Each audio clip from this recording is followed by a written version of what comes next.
Welcome students and my dear parents.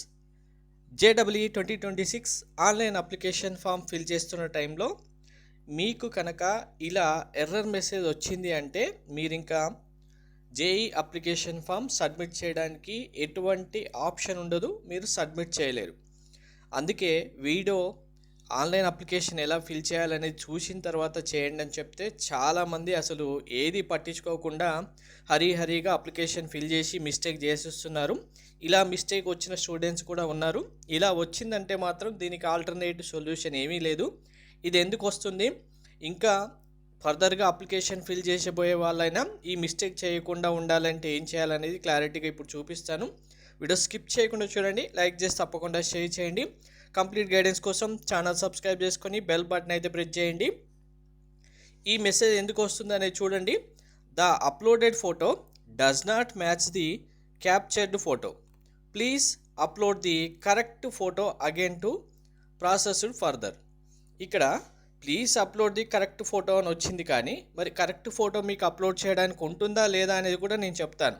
అందుకే application submit చేయడానికి రాదు అనేది కూడా చెప్తున్నాను. సో ఇక్కడ ఏమిచ్చారు, మనకు ఈ ఇయర్ 2026 అప్లికేషన్ ఫామ్లో లైవ్ ఫోటో క్యాప్చర్ చేయాలి స్టూడెంట్. ఇది స్టెప్లో, లాస్ట్ స్టెప్లో ఇప్పుడు అది చూపిస్తాను మీకు. మీ అప్లికేషన్ ప్రాసెస్ కంప్లీట్ చేసే టైంలో మీకు 10th option capture live photograph అని వస్తుంది. ఫోటోగ్రాఫ్ క్యాప్చర్ చేసిన తర్వాత ఈ ఫోటో కరెక్ట్గా ఉంటే ప్రాసెస్డ్ అని క్లిక్ చేస్తే మీరు నెక్స్ట్ స్టెప్లో డాక్యుమెంట్స్ అప్లోడ్ అనే ఆప్షన్ వస్తుంది. ఈ ఫోటో కరెక్ట్గా ఉంటే అంటే క్యాప్చర్ చేసిన ఫోటోలో మీ స్టూడెంట్ యొక్క ఫేస్ విజిబిలిటీ కరెక్ట్గా ఉందంటే ఆటోమేటిక్గా ఫోటో క్యాప్చర్ అయిపోయినట్టే, ప్రాసెస్డ్ అనేది మీకు డిస్ప్లే పడుతుంది. ఇక్కడ పడ్డప్పుడు ఈ ఫోటో చేంజ్ చేయడానికి ఇంకా మళ్ళీ ఉండదు, only processed for next step అనే మాత్రం ఉంటుంది.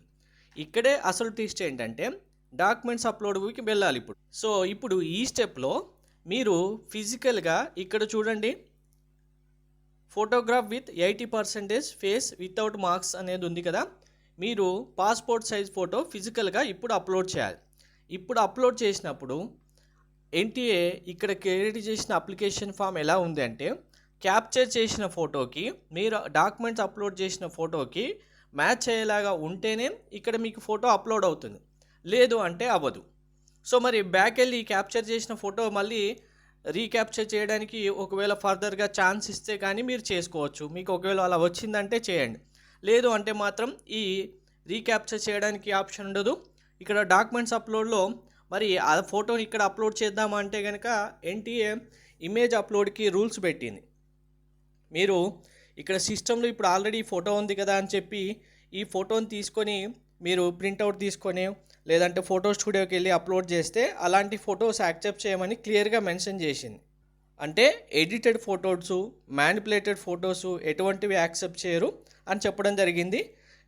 క్లారిటీగా వైట్ బ్యాక్గ్రౌండ్ ఉండాలి, స్టూడెంట్ ఇయర్స్ విజిబిలిటీ ఉండాలి, స్టూడెంట్ ఫేస్ విజిబిలిటీ ఉండాలి, 80% కంపల్సరీగా ఉండాలని చెప్పడం జరిగింది.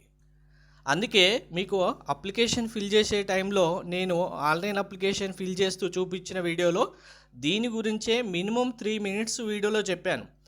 దీనివల్ల చాలా ఎఫెక్ట్ ఉంటుంది కాబట్టి అది వినకుండా చాలామంది అప్లై చేసేసారు. ఇప్పుడు ఈ స్టూడెంట్ సిచ్యువేషన్ కూడా అదే. ఇక్కడ క్యాప్చర్ ఫోటో వెళ్ళిపోయింది, నెక్స్ట్ ఈ ఫోటో అప్లోడ్ చేస్తే ఇది మ్యాచ్ అవ్వట్లేదు. మరి ఈ ఫోటో మళ్ళీ తీసుకుందామంటే ఇక్కడ క్యాప్చర్ ఫోటోని ఇక్కడ అప్లోడ్ చేయాలంటే ఎన్టీఏ వాళ్ళు యాక్సెప్ట్ చేయరు, లేదు క్యాప్చర్ ఫోటో రివర్సల్ చేద్దామంటే రీక్యాప్చర్ ఆప్షన్ లేదు. ఇప్పుడు దీని సొల్యూషన్ ఏంటి, ఇక్కడ నుంచి నెక్స్ట్ స్టెప్ వెళ్ళడానికే ఛాన్స్ లేదు. సో ఫర్దర్గా ఇకపైన చేసే స్టూడెంట్స్ అయినా సరే ఈ మిస్టేక్ చేయకుండా ఉండండి. మీకు లైవ్ అప్లికేషన్ ఫామ్ ఎలా ఫిల్ చేయాలనేది డిస్క్రిప్షన్లో ఫుల్ వీడియో ఇచ్చాను.